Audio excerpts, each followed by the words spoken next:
So this is just a gobsmacking reflection of how a virus from Wuhan can affect the rights and the freedoms of the people of the Irish, the freedoms of the Irish students right here, right now. This is how the whole agenda has landed, you know. So this is what we're seeing here is a part of a product of a whole of an agenda. And Dara, what do you think of it yourself? You know, I talked earlier myself, but I guess I came here expecting to find essays on a notice board with pins in them, you know. Yeah. That's what I expected to find. Instead, what I find is it's horrific. It's straight out of communist China. It's straight out of communist Russia, and it's the admissions of the guilty, and they're posted, engraved into the windows you see around you, engraved into the glass, and every student walks by and reads the admissions of the guilty. And it is as though we were back in Mao's China, or in Pol Pot exactly. time, and that's how they used to do it in Mao's China. There would be the Cultural Revolution, and your man would be the guilty partner in the struggle session, would have this round his with written, "I am an anti-whatever," and he would be bet. He'd be hung like this, you know, a crowd round him, the shame, the shaming, the humiliation. To and show that the public was what happens. the Cultural Revolution, and that's what we're seeing here. The Cultural Revolution. They're showing the other students what happens if you go against the narrative. Yeah. These students, some of them were told that they would fail their final exams if they didn't complete this essay, if they didn't pass this essay. And others were told that they would be given an opportunity to virtue signal about how well they complied with the tyranny that has been implemented in our country. And that is what's displayed on these windows. You can clearly see that everybody who had any misgiving about the narrative... Let's go and look at it, Dara. Let's go and look at it. Let's do you it. come with Let's us, do it. Peter, with Robert. And I mean, just get it, Robert. You know, how big the scale of this. This costs tens of thousands to do. You know, it's right in the middle of the university. You know, it's... it's like a religious kind of... It's almost like something you'd see in a cemetery, you know? And here you have the gravestones of Irish democracy, you know, and this written on it. Dara, we really looked at this one. This is a virtue signalling one, and this person gets to have their name up and gets a rank, you know, he gets a position. This is Kieran Freeman. And Kieran wants to tell us about how, as a nursing student during COVID-19, it has already shown him immense value that nurses have. As if Ireland didn't know the immense value of nurses. As if we need Kieran, a third-year general student of nursing, to tell us how valuable nurses are, you know. But anyway, let's give him that opportunity to take this really hard time in our country to use up the public space to signal virtue, because that's what's really important. Remember that. Both sides, both in society, as in healthcare leaders, but also as besides providing the care. Yes, we're aware. That's why we pay for hospitals and doctors and nurses. And that's why when our doctors and nurses are trained here in Ireland, they have to go to other countries to live and work because they can't here in Ireland. But no one talks about that because it's an opportunity for mass immigration to bring other doctors and nurses into Ireland who then are not at their homeland either. But anyway, let's move on from the virtue signal. Despite the hardships, it's really proven that nursing is a strong, powerful profession. Yeah, as a third-year student, I'd be reticent about summing up your profession so early. You know, you're a newbie. We're dealing with doctors and nurses all our lives. We know how valuable they are. Okay, this is not valuable information. This is virtue signaling. That's what this is, and that's why he gets to put his name and his rank on it, just to signal virtue. Whereas this man, we're not allowed to know this person's name, and we don't know what his title is or his rank is. We just know that he's reflective, that he really needs to examine himself. And this person doesn't deserve a gender or a face. He's just a general bad person. Okay, let's see what this general bad person done. We all have the enormous part to play in fighting this pandemic, and I shamefully did not play mine. The only part any of us have to play in this pandemic is to get herd immunity and survive. There is no other treatment for pandemics. The word pandemic means everywhere. It doesn't mean every person, it means everywhere, every place. It's on everything. The virus is everywhere. No masks, no social distancing work. It's all lies. You know it's lies. We've told you 1,000 times and you still persist with those lies. And because of that persistence in those lies, you are guilty of human rights violations. But anyway, it has distressed me to think about how many actions could have contributed to the ongoing suffering of so many people. There is suffering all over our world. The clothes on your back are causing suffering. The food in your belly is causing suffering. Life is suffering. It's how you transcend suffering. That's how you become a good person. This here, as you can see, is the general bad person, and he admits his guilt, like every good communist anti-revolutionary would. Stand with a sign around his neck and admit his guilt. And this is the pro-communist over here. He gets to signal his virtue, and he gets his name. He's a great man, this man. But this could be any of you, at any time. Remember, this could be any of you, at any time. And the great thing about him not being named, this is the transition from democracy to communism, that they still have all the problems of democracy. They can't name him or they would sue him, and he would rightly sue them for shaming him in an Irish academic institution. How would you get away with that? You can't fat shame people. You can't talk about people's sexuality. You can't. And this is the complete and total hypocrisy of wokeness in Irish universities. That freedoms are being thrown away. Our freedom, this guy, what was his crime? He had a predisposition, a natural human predisposition to want to be free. And that is a crime. All kinds of other weaknesses, all kinds of disabilities are not treated in this way. This man is perfectly healthy, there's nothing wrong with him. And he's the one who's being attacked, and this is what we see over and over again in the feminism, the world of feminism today. We see women's rights being thrown away. Trans men can now come in and invade all their personal spaces, and what the women's movement has fought for 100 years is thrown away by this complete nonsense, this inversion of everything which is true. And this is the problem we see in the universities. When money takes over, totalitarian takes over, and what we see is the rise of mercantile capitalism or totalitarianism. I wouldn't even call it capitalism. It's the Chinese model. Just down here we have the Confucius Institute. The virus started in Wuhan, and there are all kinds of investigations starting to come out about what exactly was going on over there. And what we see is the effects of Wuhan, of what happened in China, the Confucius Institute, the shaming, the cultural revolution, the Marxism, the hypocrisy, and the totalitarianism being meted out here. And the plan is to turn the pharmacy up there into a vaccination centre next year. And we just heard that heard from some of the students. So this is the agenda, and there is no counter-narrative whatsoever. And this is an institution of learning, and it shows when the institutions are focused on money and agendas.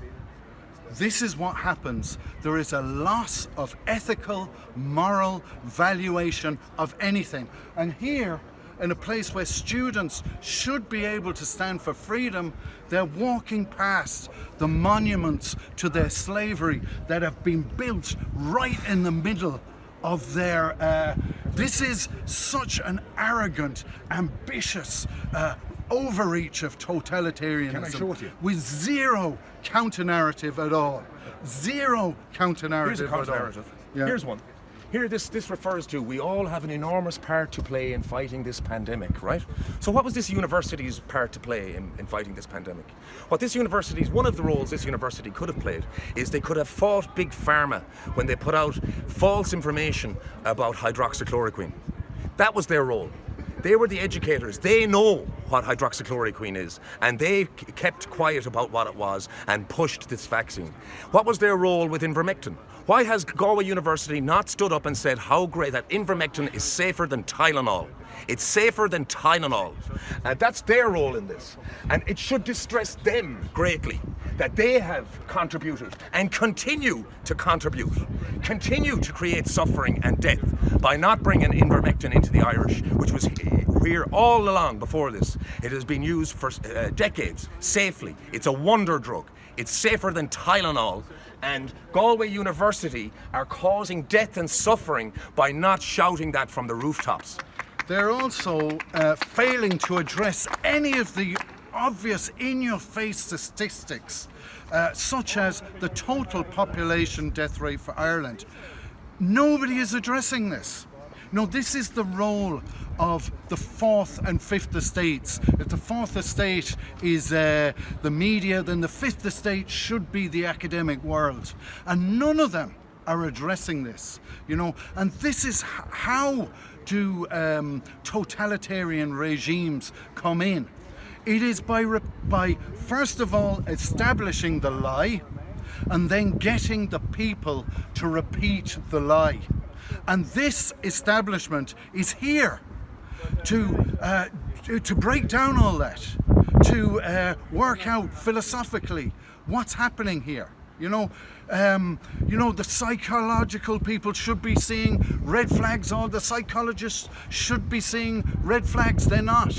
The medical people should be doing the same. But what's happening here is because of the money that this student is having to pay, he cannot go back to his parents or whoever and say, I need to stand up for my freedom. I am being abused. I am being humiliated here. And I bet these are all young men.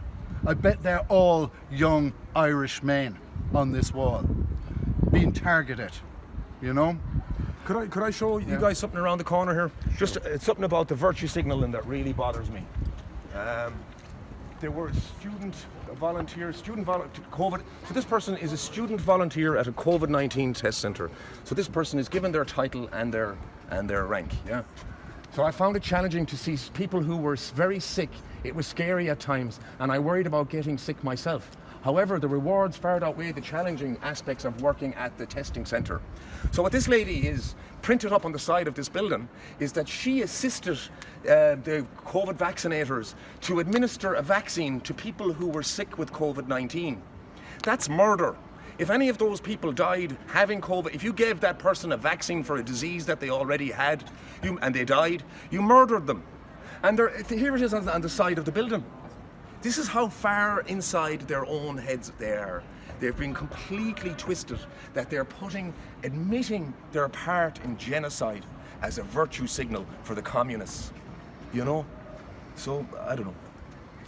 Yeah, I mean, we've pretty much covered it. This is totalitarianism. This is mercantile totalitarianism. Mercantile because we see the rise of a new kind of capitalism. It's global finance linked to totalitarianism. It's the Chinese model. We've got the Confucius Institute there, we've got the virus, and we've got this here. And what's happening is that the money which is being which this institution, this university has become focused on money. It's a business now, and this is what happens. It's a business. This is the global finance running the business and running the university as a business, and we're seeing all the virtues of the democratic West disappearing. We see the ability to debate, the ability to stand for freedom, just being eroded by this monument to totalitarianism here, right in the middle of Galway. And it's something we want to draw people's attention to, because it is quite a remarkable, shocking monument here, and built on top of we have already mentioned about, maybe you'd like to talk about the way that the Burkes, that this university used, that all the institutions of the state came to defend the university in attacking people's freedoms, in marginalizing them and shaming them. This is round 3 of the kind of shaming that goes on in the universities now. This is wokeness in triumphant now. They are rubbing it in. Dara, you might like to talk about the court case with the Burkes. It speaks to a greater censorship, what's going on in Ireland at the moment. And you will see, like Pat Kenny had Reimer Fulmich on recently, and Galway Bay had one of our lads on recently. They have token guys from the opposition on. But what you never see on RTE is the counter-narrative against the COVID and the virus. So you will see plenty of people taking us apart on RTE, slagging us and telling them that we're spreading misinformation and all kinds of lies about us. But you never see us on television countering their narrative. So regardless of the pittance that the universities like these offer to people like us, I was there in the courtroom when the judge abandoned her position and when she was left with no other choice to find in favour of the Burkes, she literally ran out of the courtroom and left the Burkes standing in the courtroom with no judge. A situation unprecedented in this courtroom, and the Burkes were physically removed from the court by the Gardaí without a judgment or without any kind of decision made by the judge.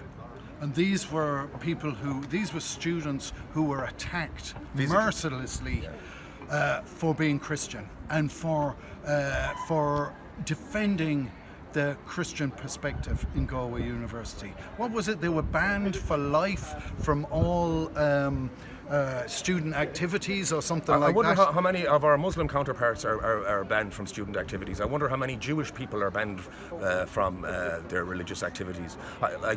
Why is it the Burkes precisely alone that are the ones that are banned from life from ever setting up a sports society or club in the university? And it was because they challenged the agenda.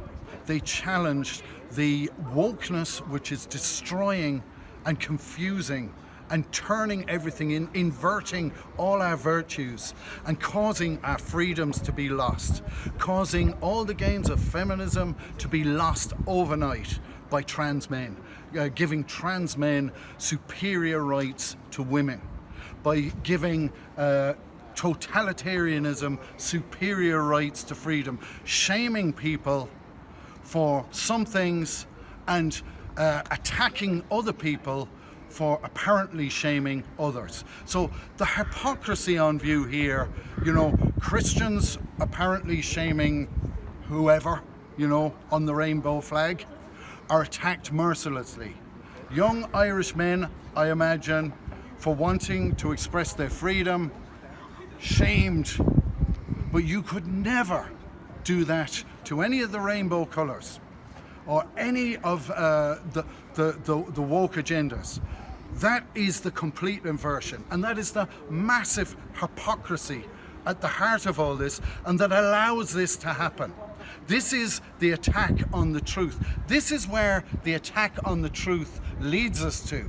Totalitarianism, a deceitful agenda repeated by the people, taught to the people, and that they have no alternative but to go along with. And this is the enormous hypocrisy of everything that's going on. These are massive red flags, but as you see, everybody's walking past. Nobody's, here is another bunch of students just coming past. We probably shouldn't film them because they're adults. Yeah. But if you look at the hordes of students coming by, not paying any attention, this is unremarkable to them. Unremarkable, because they've become used to it. And can I show you another light? I just spotted off the corner of my eye here. Look at this. student reflective essay again. So this is the bad person one. And it says, the whole world is suffering. Well, the whole world isn't suffering, because many countries in the world take hydroxychloroquine regularly once a week for malaria, and they don't have any COVID. They have no COVID in their countries. So the whole world isn't suffering. You know, that's a lie. The whole world isn't suffering. It's an example of the propaganda. Not all the doctors agree with you. A lot of doctors agree with us. Thousands, you know, just in case you didn't know that. Now more than ever, it's important for students to stay connected with one another by isolating, socially distancing, and putting on masks. That's how important it is, you know. From my experience living in a pandemic, I have realized how much meaningful relationships with others make me feel. I don't think it was the pandemic that made you feel that. I think it was the isolation. I get great joy from seeing people progressing and developing into better people. If I can make a small difference, I bet this person has a rank to anyone's day in whatever way I can. I know this is just virtue signaling from this group, alive, whoever alive are. You know, their answer to housing crisis is houses for everyone. Well, we have 7 houses for every homeless person in this country. The answer isn't more houses. The answer is the will to fix homelessness. You know. So when I look at my actions the last night, I just cannot wrap my head around why I would do such an idiotic thing. We were sent protocols. Listen to this. We were sent protocols at the start of the semester too, and I read through them, but still decided to breach them for some vague stupidity. This is communist propaganda 101. There is no specific charge. It is an emotional triad. It is designed for emotional blackmail only. Why are you so stupid? Why do you take these stupid actions? If I had only followed the protocols. Who follows protocols? I'm a free man. Protocols? I don't have a protocols. What are you talking about? The start of semester 2, and I read through them but decided to breach them anyway. So I knew what I was doing. I'm an evil person. I read the protocols and I broke them anyway. That young lad was just having some fun, as young lads do, you know. Then, you know, he is under pressure through threat to say things which he knows are not true. All this, I bet, I would be 100% sure, if I know young Irish lads at all, anybody looking at that would know that this lad does not believe what this. he's saying. Yeah. And this is the process. Lies enforced, and you are forced to repeat the lie. Over and over. Over and over. And this phrase here sums up what you were saying earlier on, vague stupidity. So the freedom that this man sought, and the freedom, his desire for freedom that got him into contradiction with the protocols, is summed up there. It's vague stupidity. Yeah. Your idea of freedom is vague stupidity. And the institutions know it, because they haven't put his name up, because they know if they put his name up, they would be sued for tens of thousands. And that would be the right thing for this student to do. And it's a pity his name isn't up there, because he could do it. He still can. I can see a room for I him think to he sue. can. Yeah, absolutely. I think every one of these have a case. It's coercion. Yeah. There's no doubt I'm looking at coercion here. There is no doubt. Yeah. Nobody does this voluntarily. Yeah. That doesn't read true at all. Yeah. For me, the pandemic has reinforced the importance of values such as altruism, service in times of crisis, and solidarity with the healthcare profession. As a medicine student, I am learning how to practice with intent. You're learning how to practice with intent. You see, this is one of the big problems with communism too. They never acknowledge intent. So they'll interpret what you say in a particular way that they find politically expedient and completely ignore intent.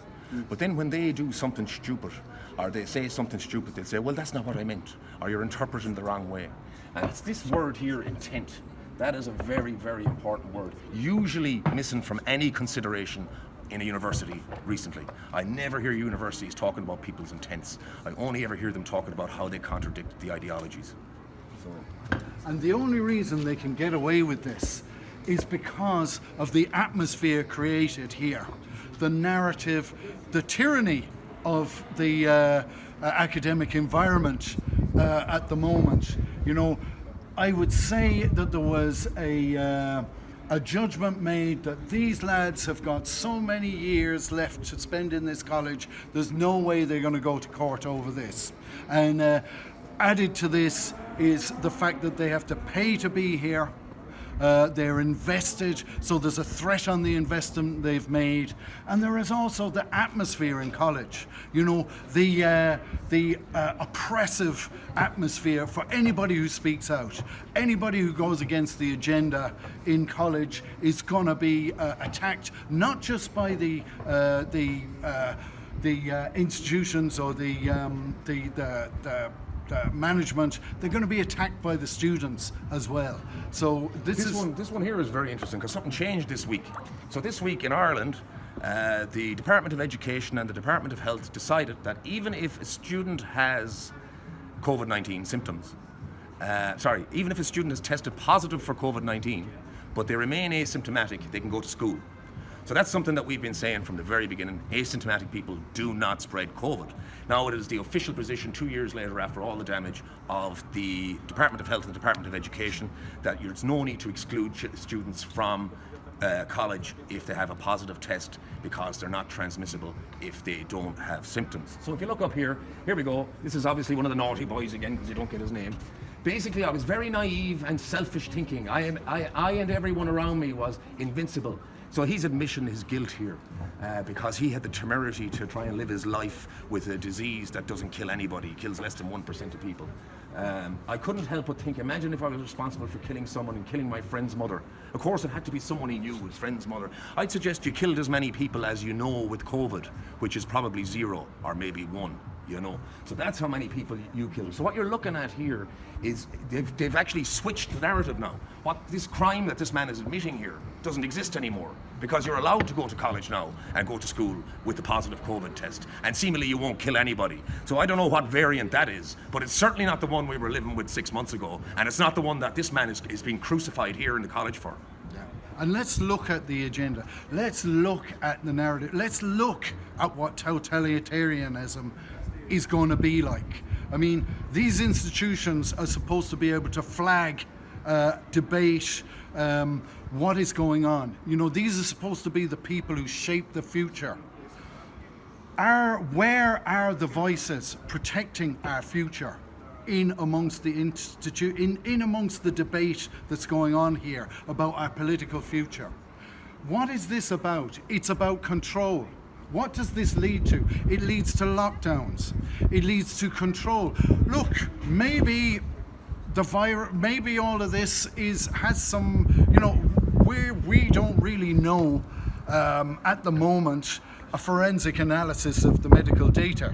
You know, who knows what is going to come out of the medical side of this pandemic. But let's look at the political side of it. We're going to have lockdowns. We're going to have passports.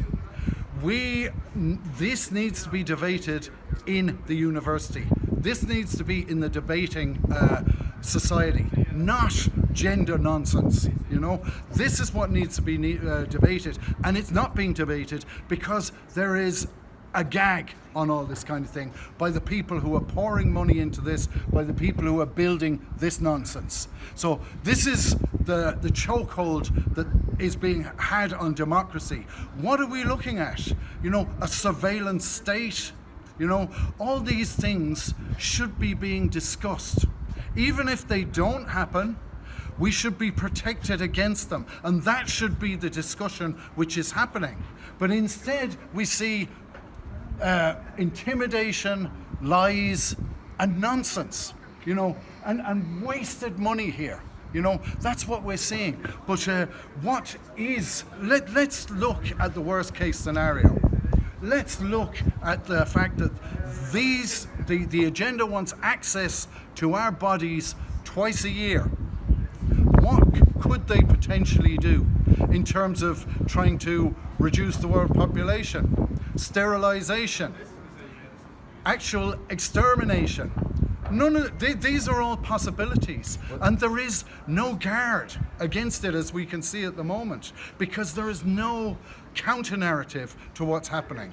There is a complete lack of counter-narrative, and that's what we need to see in the media, and that's what we need to see, and that's why we need to defend our freedoms, and that's what we're doing here now. And the students traditionally people who defended freedom, who stood up for freedom in a previous generation, are gagged. This is where they are now. This is where they are now. What were you going to say, Dara? I was just going to mention, what were you saying there about? Yeah, I was just going on. I felt you. I did. I wanted to come in with something, but I went on too long. But no, we were just talking about that there are people in any massive event like this. You're going to have interest groups looking for opportunities to do things to suit themselves in an unfair way. There is no discussion of that at all, because it seems that there is no limits to what people can do out of this pandemic. There's no limits to how much they can intrude on our lives.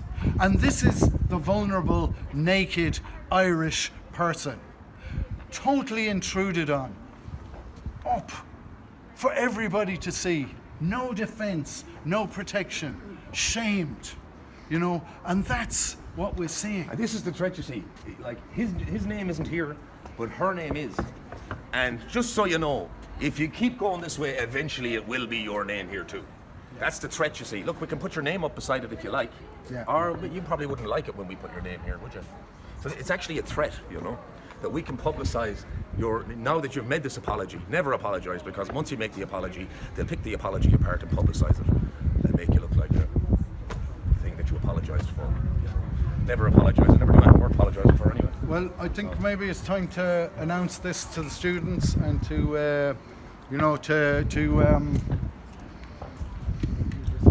yeah, I think will you get the flag up there? Get Archimedes balls and everybody in the world knows what.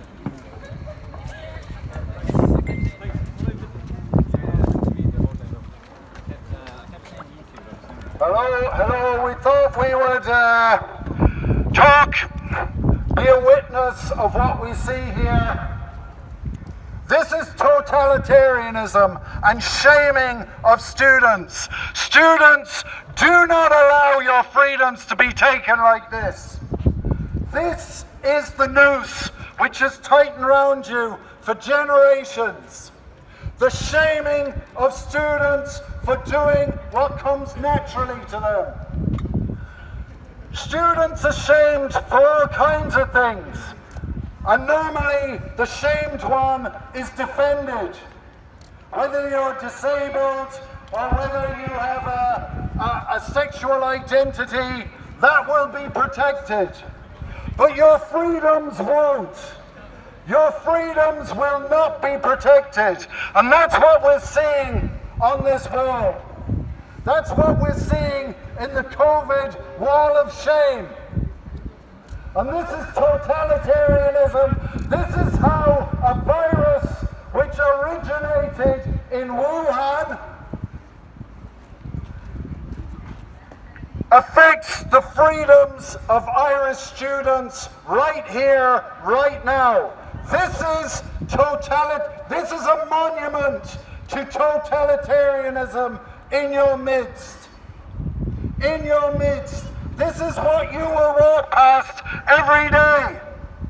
This is what they have paid tens and thousands of euros to put up here.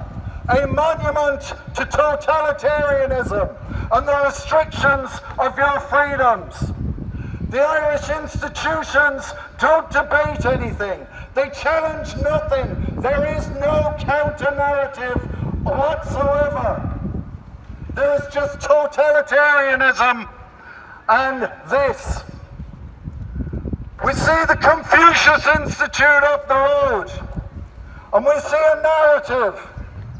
a narrative of restrictions, a narrative that 15 out of your 20 inalienable constitutional rights were taken away from you, and the universities that were traditionally the places that defended freedom, the places that defended our freedoms, the places that stood up to intimidation and bullying, the youth that had inspiration and hope for a future time, a vision and a purpose for their futures, walk past these without even noticing that this is a monument to the loss of their freedoms. And from now on, those 15 inalienable constitutional rights that you lost in the lockdown are going to be given back to you conditionally. You no longer have inalienable constitutional rights. You have conditional constitutional rights, like these students who had to write these essays, conditional on their continuing with their courses. This is what totalitarianism looks like. This is the future for the next Irish generation. And accepting this is accepting restrictions, intrusions into every aspect of your lives. That the normal things that you want to do, to go out, meet other students, be together, celebrate life, that is something you won't be doing in the future. Because of this monument here, this is a tombstone to your freedom. This is a monument, the gravestone of your freedom.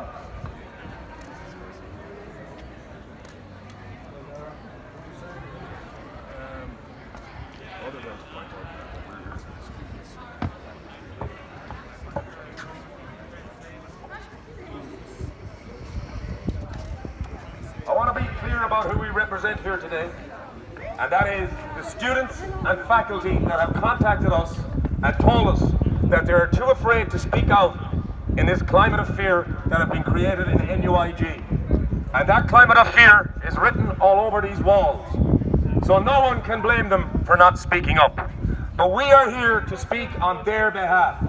And they have told us how disgusted they are with the performance of NUIG, not just recently, but over the last number of years on many, many topics. When they ostracized the Burkes for standing up for their religious liberties, and when they've ostracized these people for standing up for their civil liberties. So that's why we're here. And I do not bear the baggage that they have for me, being an anti-vaxxer or a racist or a homophobe. I will not carry that baggage. You keep that baggage if you want. I am anti-experimental drugs. I am anti-experimenting on society with experimental drugs. That's why I'm here. I'm not here for any other reason. No matter how many times you want to change the topic to anti-vax or some other conspiracy, the fact is, the safety trials for this vaccine are not over until 2022. And the only misinformation there is calling something a vaccine when it has not passed its test as a vaccine. That is misinformation. Why would you test something to see if it's a vaccine and then just ignore the test process when it suits you? It is not a vaccine because it has not passed its safety testing to be called a vaccine. Okay, so that's why I'm here. That's the misinformation that I'm here about. Okay, that's why we're here. It is not a vaccine, it doesn't meet any of the criteria of a vaccine, and it hasn't passed its safety testing. And the company that made it was fined 2.6 billion euros for giving cancer to babies 3 years ago. That's the people you're asking me to trust. That's the people who pay the bills here. The same company paid the bills in the laboratories in that building behind me that are pumping out the chemical experiments and the chemical vaccine program in this country. And that's why these people are being shamed. These people are being shamed to protect the funding sources for the laboratories on this campus that are paid for by Pfizer and all the other vaccine companies. They're here to protect communist China. There's not one word from any communist Chinese leader up on these windows here. Not one word about them holding victim zero. We've never found victim zero of this virus because the Chinese won't hand them over. Why did the Chinese cover up the deaths in China and then still let people fly around the world? Why aren't they on these windows? Why aren't they up here? Why aren't the people that blocked your antigen testing so you could go to nightclubs and pubs anytime you liked with a 5-minute antigen test? Why aren't they up here? Why aren't the people who blocked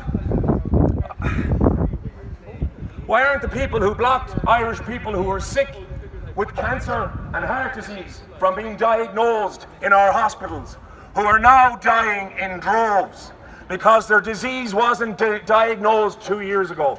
And they're now up in the hospital dying in droves from cancer and heart disease and all other kinds of diseases, while they blocked everybody from entering the hospital to get diagnosed.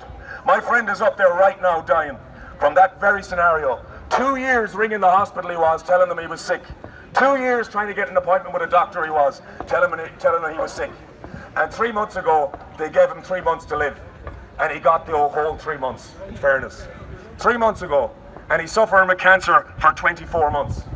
And 3 months ago, he got his diagnosis. Why aren't those people on these windows? Why aren't those people up here that blocked the tens and hundreds of thousands of people from being diagnosed? Where are they? Where's their wall of shame? Well, their wall of shame is enclosing all of these buildings. Their wall of shame is the office that they're sitting in. Their wall of shame is the home that they sit in, that they minded their comfort and their mortgage and their jobs, while tens of thousands of their fellow nationals were being experimented on with an experimental vaccine from a company that was fined $2.6 billion for murdering babies with cancer in America. So that's who those people are in there. Do not look up to those people. Do not look up to those people. They're worthless. They are not your leaders. They are scumbags, driven by money and power. If you came to college to be greedy and powerful, you're in the right place. If you came to learn how to be objective and consider evidence, you're in the wrong place. Do not take these people as your leaders. They are frauds. Yeah, and we'll finish up very shortly.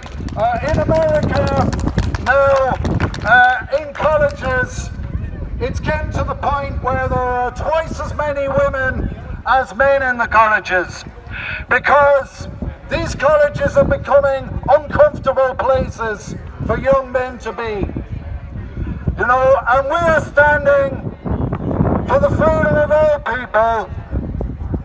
We're seeing people getting shamed up here, but you know, it's becoming an uncomfortable environment for college kids. You know, we do not believe that the youth are a scourge on the planet. The youth are not a scourge on the planet. And we've seen the only thing that came out of this university was a few hundred students doing climate change activism. You're not a scourge on the planet. You're not a scourge on the planet. We see the inversion of truth and the lack of truth being taught here. And this monument here, this wall of shame, is a monument to how far universities have drifted from the truth, and how today the rights of trans men are supplanting the rights of women and all that they have fought for over the years, because there is a lack of truth. Doctors believe that men can be women because the common sense has been educated out of them. People believe that men can be women because the common sense has been educated out of them. They are forced to repeat things which they know are not true.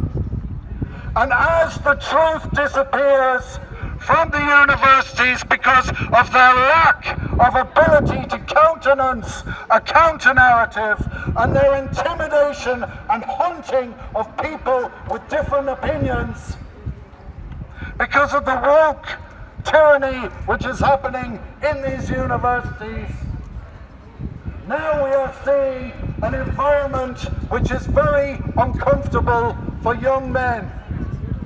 And young men are the future. Young men will defend freedom.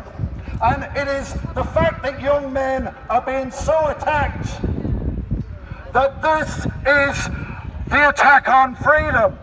The attack on young men is the attack on freedom, because the young men are the ones which will defend against their loss of freedom. The young men will fight for freedom. The young men will not accept tyranny. But up on this wall is what happens to young men who are bold enough to resist the narrative. That's what will happen to them. They'll be shamed. In a time when shaming is the worst kind of thing you can do, they are shamed. And not only are they shamed, they've built a tens of €1,000 monument to shaming. A monument to shaming, and placed it in the middle of the university. That is the state of Irish academia today. And whatever you young lads are doing and young girls, God bless you, love yourselves. You are not a scourge on the planet.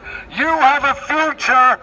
You will win your freedoms back, and you will preserve the Irish Constitution and all the rights and freedoms that it was meant to give you.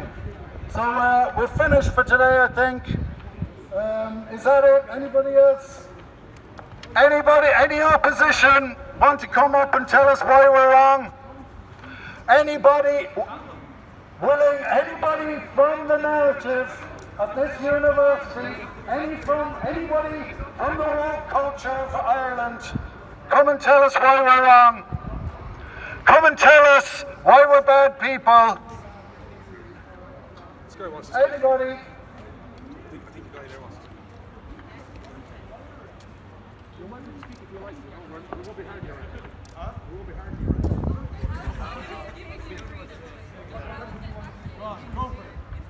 Go for it.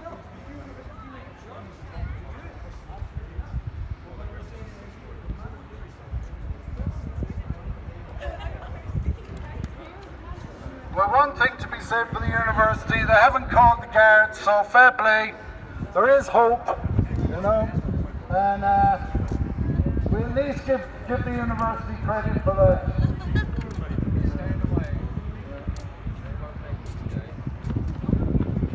So, nobody want to speak? He's still thinking about it. Yeah. Yeah, I think we're done. Yeah, I think we're done. But we've got the computers, sir. No, we need a march for that, but we haven't got it. Yeah. Okay, thanks guys. Well done. Really good stuff.